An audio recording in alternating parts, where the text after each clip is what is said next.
Baik, teman-teman semua kelas basis data, kita mulai materi hari ini. Assalamualaikum warahmatullahi wabarakatuh. Pada kesempatan kali ini, kita akan membahas tentang dasar-dasar tentang MySQL.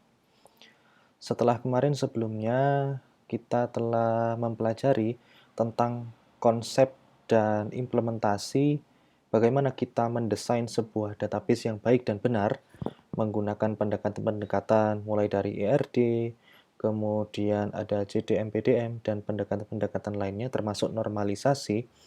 Nah, saat ini kita berada di fase implementasi, yaitu sebuah fase ketika kita setelah menyelesaikan desain dari sebuah database, dan di fase implementasi ini adalah bagaimana kita merealisasikan desain yang telah kita buat sebelumnya. Nah, di slide ini kita akan belajar tentang itu.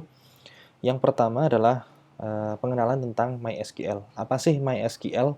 Ya, MySQL itu adalah sebuah database management system atau DBMS yang termasuk dalam kategori DBMS relasional.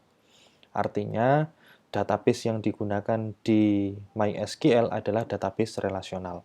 Sebenarnya masih ada contoh database lainnya, baik itu yang relasional maupun yang non-relasional. Dan kemudian MySQL ini adalah sebuah database management system yang mengadopsi konsep database yang menggunakan SQL atau Structured Query Language. Apa sih Structured Query Language ini? Structured Query Language ini adalah sebuah bahasa ya atau script lah yang paling gampang kita pakai yang digunakan untuk melakukan pengambilan data, kemudian memasukkan data, dan juga memanipulasi data di dalam sebuah database. Nah, itu adalah MySQL. Ya. MySQL ini adalah sebuah database management system yang punya sifat-sifat berikut. Yang pertama adalah dia adalah database yang open source, ya. Database yang open source, kemudian multi-platform, artinya bisa berjalan di berbagai macam platform, dan keunggulan yang lainnya dia punya sifat relational database. Dan salah satu kelebihan dari MySQL ini, ya, salah satu kelebihan dari MySQL ini adalah dia bisa digunakan di level yang kecil, ya, level personal. Ya, jadi database dengan 1 tabel, 2 tabel, 3 tabel, maupun skala yang sangat besar, ya, bahkan sampai ratusan tabel, ribuan tabel itu pun juga bisa. Dan di MySQL ini ada versi yang free, ada yang komersial.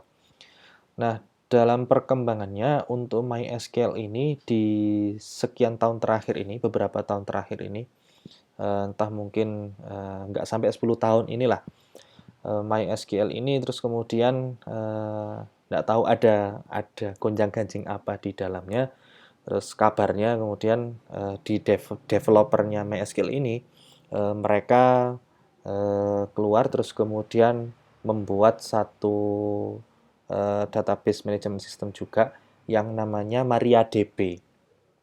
Ya, namanya MariaDB. Jadi orang-orang mantan orang-orang MySQL ini, ya, yang berada di MySQL ini terus kemudian mereka membuat MariaDB. Dan isunya sih katanya karena MySQL itu versinya ada berbayarnya, terus kemudian mereka menarik diri dan membuat MariaDB itu yang gratis, open source, dan bisa dipakai semua orang. Ya. Jadi kalau semisal teman-teman di sini semua nanti misal pakai tools seperti XAMPP, ya, XAMPP itu contohnya salah satunya, salah satu package yang menyediakan service database, kemudian web server dan sebagainya, itu sudah jadi satu. Nah, di situ yang terbaru mereka menggunakan MariaDB, ya, MariaDB.